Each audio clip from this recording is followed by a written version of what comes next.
আজকে নিয়ে চলে এসেছি আমাদের সবারই প্রিয় একটি রেসিপি, গাজরের হালুয়া।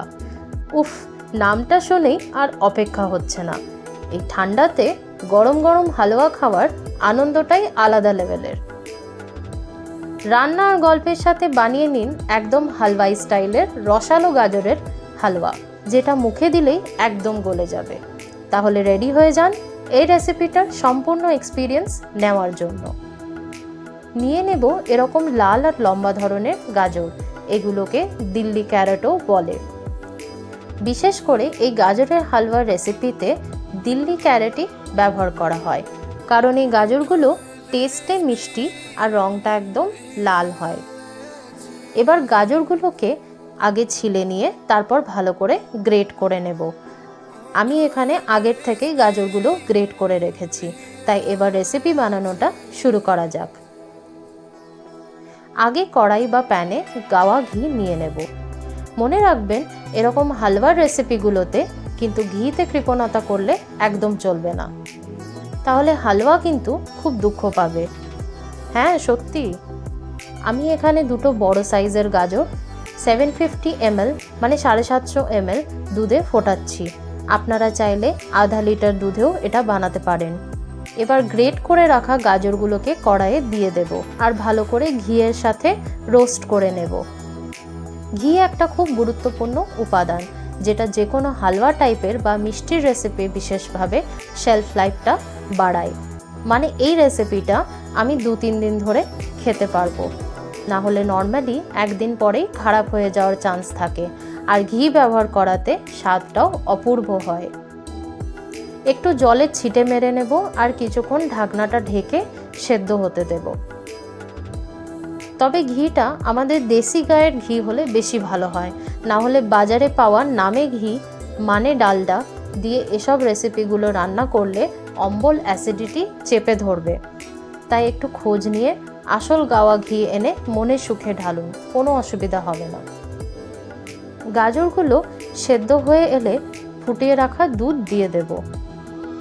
দুধ একটু বেশি হলেও অসুবিধা নেই, দুধটা এমনিতেও মেরে নিতে হবে। গাজর আর দুধের এই মিক্সচারটা ভালো করে নাড়তে হবে কিছুক্ষণ। একটু ইলাইচি পাউডার দিয়ে দেব এবার। তারপরে দিয়ে দেব খোয়া। মিষ্টির দোকানে খোয়া পেয়ে যাবেন। খোয়াটা এই রেসিপিতে ক্রিমিনেস অ্যাড করার জন্য ব্যবহার করা হচ্ছে। খুব বেশি দুধ বা খুব বেশি খোয়া দিলে অনেক সময় গাজরের টেস্টটা কোথাও হারিয়ে যায়, তাই পরিমাণটা বুঝে দিতে হবে একটু। এবার একটা তড়কা প্যান নিয়ে নেব, তাতে দিয়ে দেব ঘি। এবার পছন্দের ড্রাই ফ্রুটস ঘিতে দিয়ে দেব, যেমন কাঠবাদাম, কাজু, কিশমিশ ইত্যাদি। ঘি খুব তাড়াতাড়ি গরম হয়ে যায়, তাই তড়কা দিয়ে তাড়াতাড়ি নামিয়ে নিতে হবে, না হলে সব ড্রাই ফ্রুটস কিন্তু পুড়ে যাবে। গাজরের হালুয়া একটা ছোটবেলার ভালোবাসা। যখনই বাড়িতে বানানো হয়, বিশেষ করে শীতকালে, তখনই ছোটবেলার সেই আনন্দের দিনগুলো মনে পড়ে যায়। এটা পুরো ভারতবর্ষের ঘরে ঘরে একই গল্প। এই ঘি আর ড্রাই ফ্রুটসের তড়কাটা এবার গাজরের হালুয়াতে ঢেলে নেব। পিস্তা যদি দিতে চান তাহলে সেটা ডাইরেক্ট ছড়িয়ে দিতে পারেন। তারপর দিয়ে দেব স্বাদ অনুসারে চিনি। আমি এখানে 1.5 কাপ চিনি দিচ্ছি। আমি পার্সোনালি মিডিয়াম মিষ্টি পছন্দ করি। আপনারা চাইলে নিজেদের ইচ্ছে মতো চিনি কতটা দেবেন সেটা ডিসাইড করে দিতে পারেন। চিনি সবসময় লাস্টে দেওয়া উচিত। এটা এই মিষ্টির রেসিপিতে যা যা উপাদান ব্যবহার করা হয়েছে সবটাকে খুব ভালো করে বাইন্ড করে, মানে বেঁধে রাখে। কিন্তু চিনিটা যদি আগে দিয়ে দেন তাহলে গাজর কখনোই ঠিকভাবে রান্না হবে না, মানে ঠিকভাবে গলবে না। খাবার জিনিসটা শুধু পেট ভরার একটা উপায় না, এটা একটা আলাদাই অভিজ্ঞতা। প্রত্যেকটি রেসিপির সাথে সবার একটা স্মৃতি জুড়ে আছে, আর যখনই সেই খাবারগুলো আবার আমাদের সামনে এসে হাজির হয় তখন আমরা সবাই সেই স্মৃতিগুলোর ঝলক আবার দেখতে পাই, আর সেটাই বানায় আমাদের এই খাবারের এক্সপিরিয়েন্সটা খুব স্পেশাল। ইস, কি দারুণ লাগছে দেখতে। টেক্সচার, কালার আর সুগন্ধে মন জুড়ে গেল একদম। আমার পুরো ঘরটা এই হালুয়াই স্টাইলের গাজরের হালুয়ার সুগন্ধে ভরে গেছে।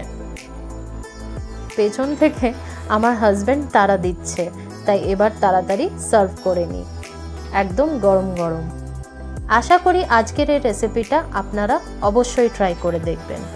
কমেন্ট করে জানাতে ভুলবেন না কেমন লাগলো। আর তাড়াতাড়ি সাবস্ক্রাইব বাটনটা দাবিয়ে ফেলুন, না হলে এরকম মুখরোচক অনেক রেসিপি ভিডিওস মিস করে যাবেন। আগামী ভিডিওতে আবার দেখা হবে। সবাই ভালো থাকবেন। ধন্যবাদ।